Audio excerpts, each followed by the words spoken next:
Most people spend their entire lives running. They run after people who don't care, they run after validation they don't need, and they run away from the only person who actually holds the keys to their freedom: themselves. You feel it, don't you? That heavy, sinking sensation in your chest when you realize you've given someone your energy, your time, and your emotional stability, only to receive indifference in return. You become a beggar for attention, and in the marketplace of human interaction, nothing kills attraction and respect faster than neediness. But here is the irony the Stoics understood perfectly. The more you chase the wind, the faster it eludes you.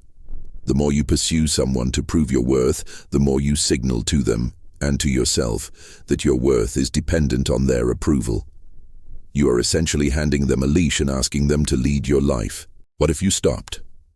What if, instead of leaning forward into the void left by others, you leaned back into the solid ground of your own character?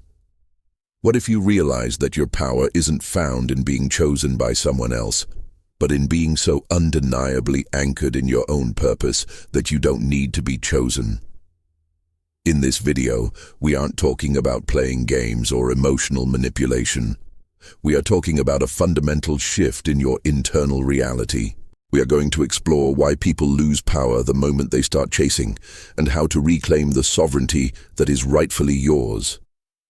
If you are tired of feeling like an extra in your own life and are ready to become the protagonist, drop "I reclaim my power" in the comments. Let's dive into the first, often invisible trap that steals your life force. Chapter 1. The invisible parasite of external validation. Most people move through life with a silent, desperate question hovering over every interaction. Am I enough for you? We don't say it out loud, but our actions scream it. We check our phones to see if they've replied. We tailor our opinions to match the crowd. We adjust our mood based on the reception we get from others. This is the invisible parasite of external validation, and it is the single greatest drain on your mental autonomy. The problem is that you have outsourced your sense of self-worth to a fluctuating market. When you chase someone, you are essentially telling them that they have the authority to decide if you are valuable today. If they are kind, you feel worthy. If they are cold, you feel broken. This puts you in a position of perpetual submission. You have become a reactive agent, a leaf blowing in the wind of other people's temperaments. The Stoics, particularly Seneca, warned constantly against this. He noted that we suffer more often in imagination than in reality, and nowhere is this more true than in the way we obsess over the perceptions of others. We imagine we need their approval to be complete. We imagine that if we can just win them over, our anxiety will vanish. But this is a fallacy. Validation is like salt water. The more you drink, the thirstier you become. The moment you secure one person's approval, you become terrified of losing it, and you begin to chase again to maintain that precarious status. You must realize that this is a structural failure in your own psyche. You are looking for a foundation in someone else's garden when you haven't even surveyed the soil of your own. When you chase, you lose your center. You become a shadow of who you could be, performing for an audience that is, in reality, far too distracted by their own insecurities to care about yours. True power is quiet. True power is self-contained. The person who doesn't chase isn't being mean or cold. They're simply busy building a life that is so compelling that they don't need to look over their shoulder to see who is watching. They have moved from being a consumer of attention to a producer of value. Stop looking for the missing piece of your identity in others. The piece isn't missing, it is just buried under layers of neediness. Once you realize that your inherent worth is not negotiable, the need to chase vanishes. You don't need to hunt for butterflies. You build a garden, and the butterflies come to you. If they don't, you still have a garden. Most people spend their lives reacting. Few learn the power of remaining calm, silent, and in control. If something in today's message resonated deeply with you, it's because a stronger version of yourself is trying to emerge. Thousands have already discovered the principles inside the silent power, and many say they wish they had learned them years earlier. Plus 5 exclusive bonuses. The silent power reveals timeless Stoic lessons for mastering emotions, building unshakable confidence, commanding respect without speaking, and developing the mental strength that cannot be broken by criticism, rejection, or adversity.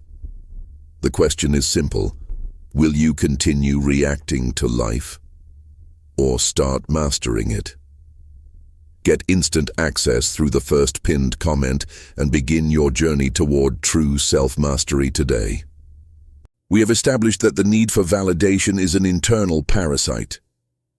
But let's look at the external manifestation of this, the act of chasing.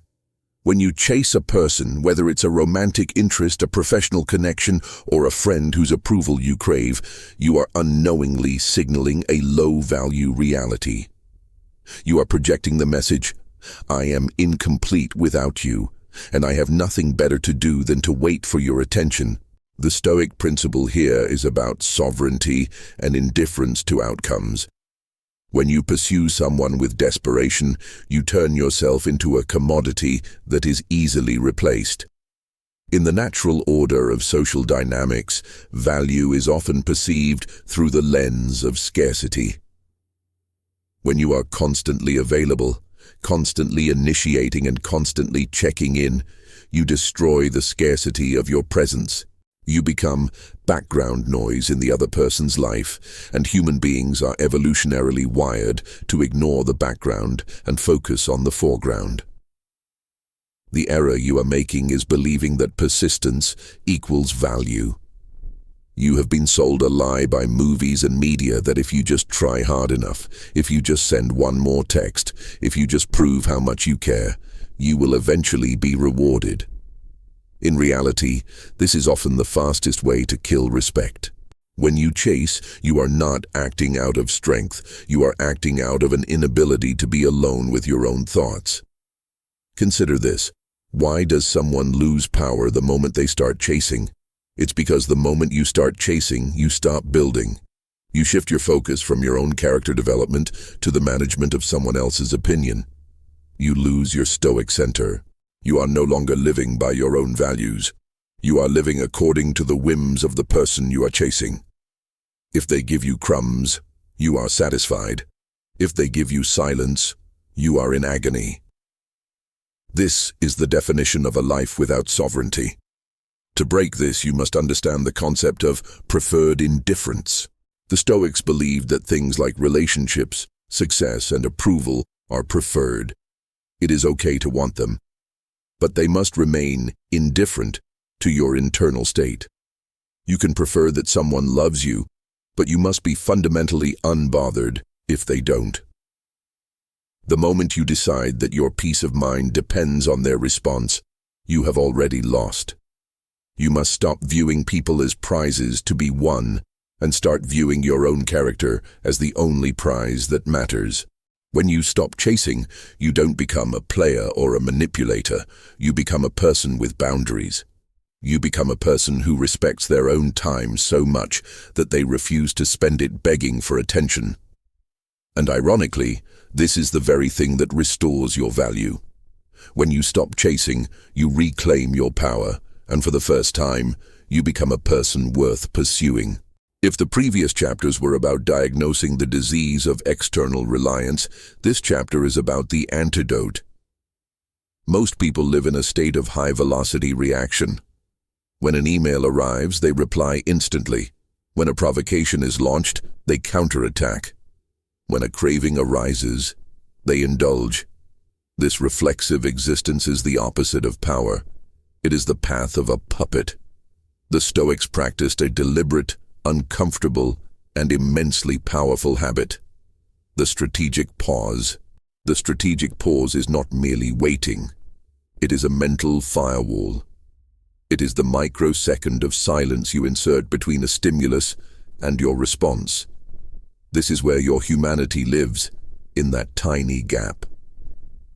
As Viktor Frankl, influenced heavily by Stoic thought, famously observed, "Between stimulus and response there is a space. In that space is our power to choose our response. In our response lies our growth and our freedom." Most people have effectively closed that space. They have shrunk it to zero.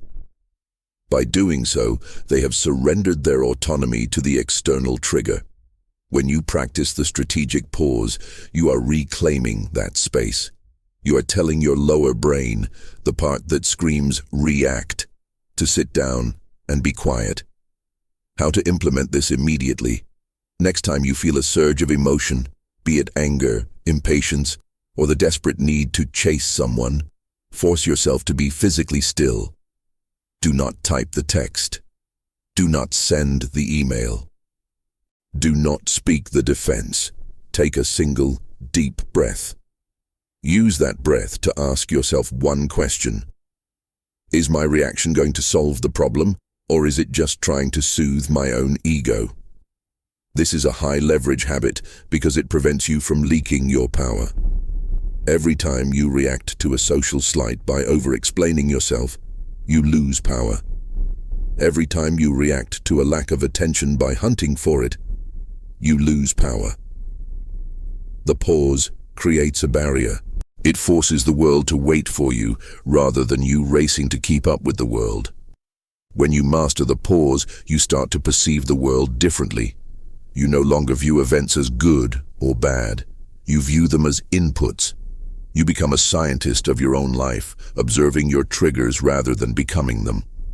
This is the Stoic way of maintaining sovereignty. You're no longer the victim of your impulses.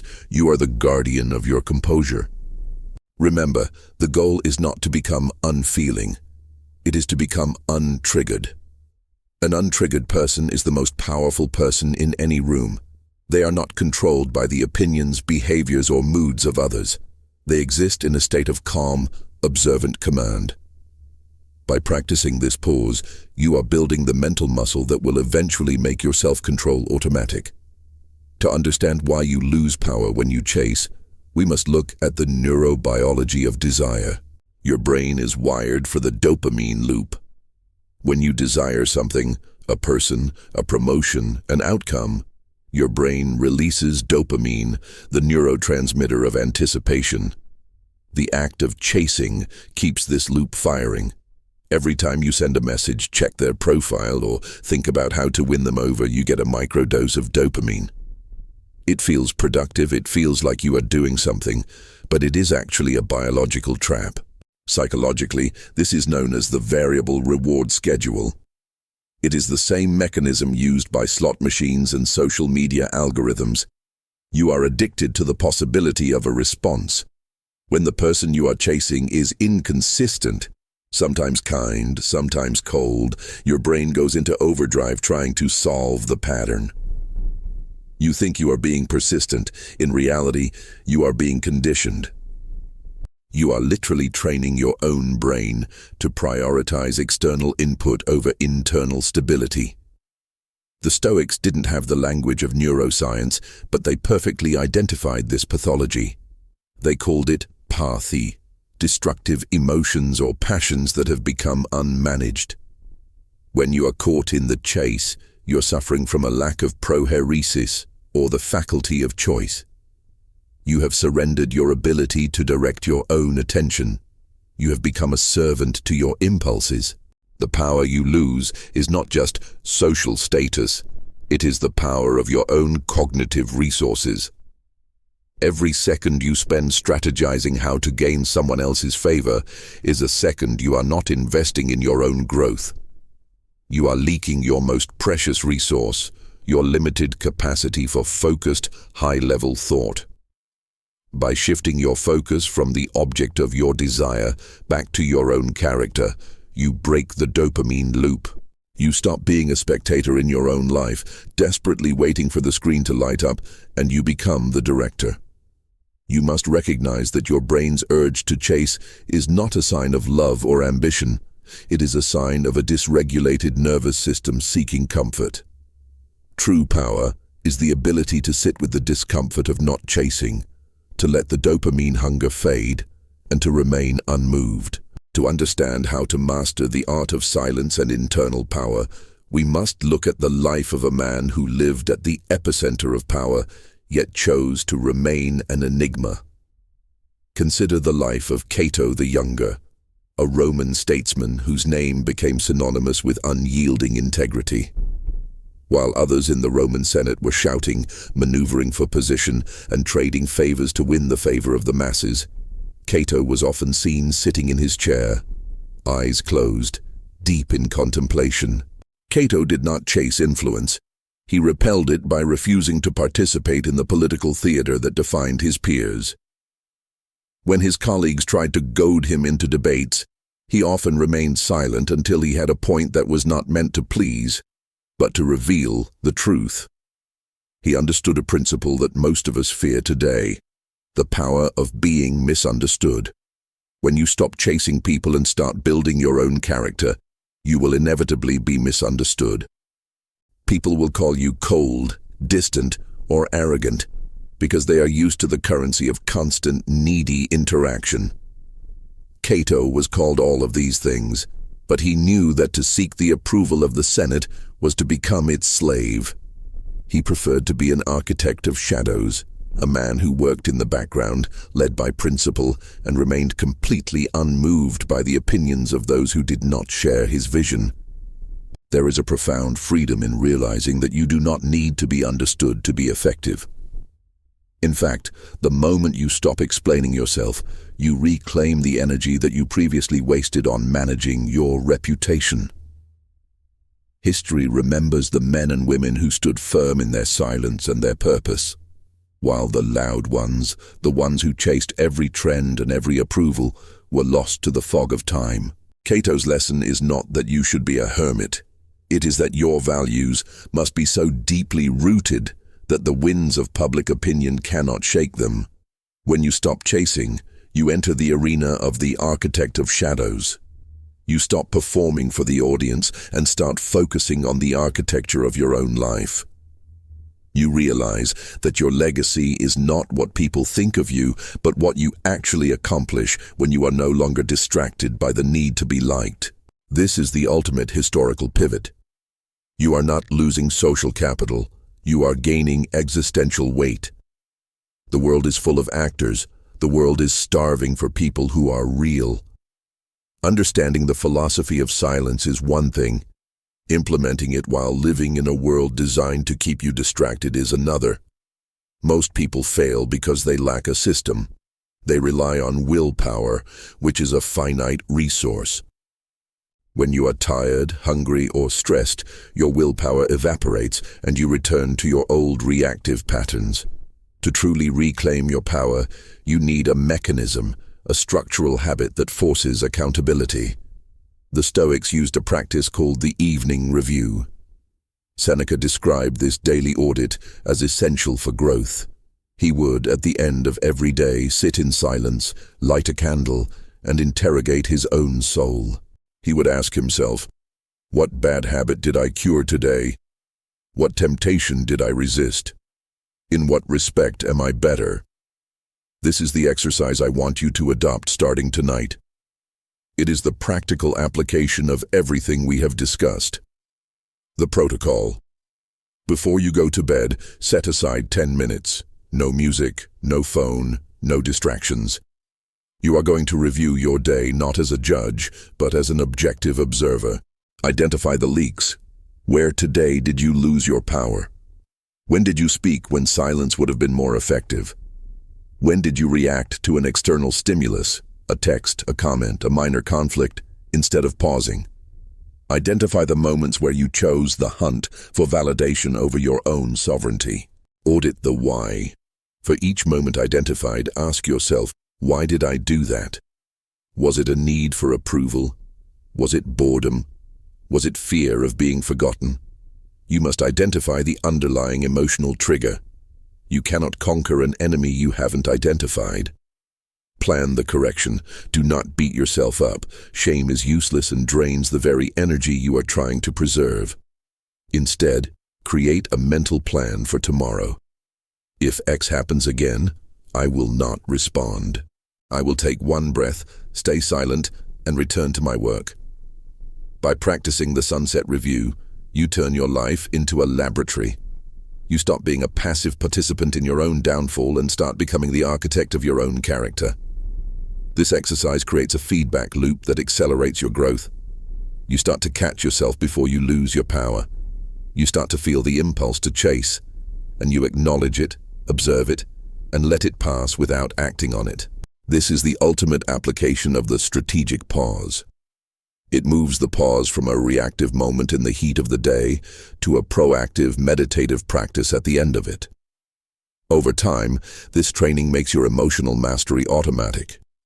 You will no longer have to try to stay silent. You will simply be the person who is naturally in control. You have journeyed through the traps of validation, the decay of the chase, the discipline of the pause, the biological pitfalls of desire, the silent strength of the ancients, and the accountability of the nightly review. Now, we arrive at the destination. We are not just talking about habits anymore. We are talking about a fundamental shift in your core identity. You are moving from a state of being the chased or the chaser to becoming the unmoved mover. In Aristotelian and Stoic thought, the unmoved mover is the principle that initiates change in everything else without being changed itself. When you apply this to your life, you cease to be a puppet of external circumstances. You become the source of your own gravity. Most people live as moved objects, pushed by the opinions of others, pulled by the fear of rejection, and shaken by the tides of fate. They are reactive, fragile, and ultimately powerless. But the sovereign individual is different. When you stop chasing, you aren't just creating space. You are creating a vacuum of power that only you can fill. You stop being a spectator of your own life, desperately waiting for someone else's applause, and you become the center of your own universe. This is the ultimate identity shift. You no longer walk into a room wondering if people like you. You walk into a room knowing that your purpose is self-defined and your peace is self-secured. This identity is not arrogance. It is the quiet, immovable confidence of someone who has mastered their inner world. When you reach this level, you realize that rejection is not a blow to your worth, but merely a data point. Failure is not a definition of your character, but a lesson for your strategy. You stop protecting your ego because your ego is no longer tied to the fleeting whims of the world. You are finally, truly free. This is the promise of the Stoic path. It is not about becoming unfeeling, it is about becoming unbreakable. You have the tools, the perspective, and the discipline. The only thing remaining is the decision to claim this identity today. You are the architect, the observer, and the master. The chase is over because you realize there was never anywhere else you needed to go. You are already home. Most people spend their lives reacting. Few learn the power of remaining calm, silent, and in control.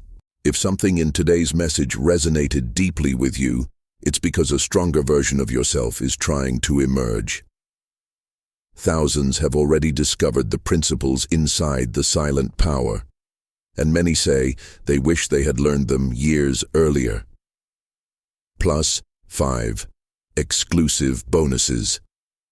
The silent power reveals timeless Stoic lessons for mastering emotions, building unshakable confidence, commanding respect without speaking, and developing the mental strength that cannot be broken by criticism, rejection, or adversity. The question is simple: will you continue reacting to life, or start mastering it? Get instant access through the first pinned comment and begin your journey toward true self-mastery today.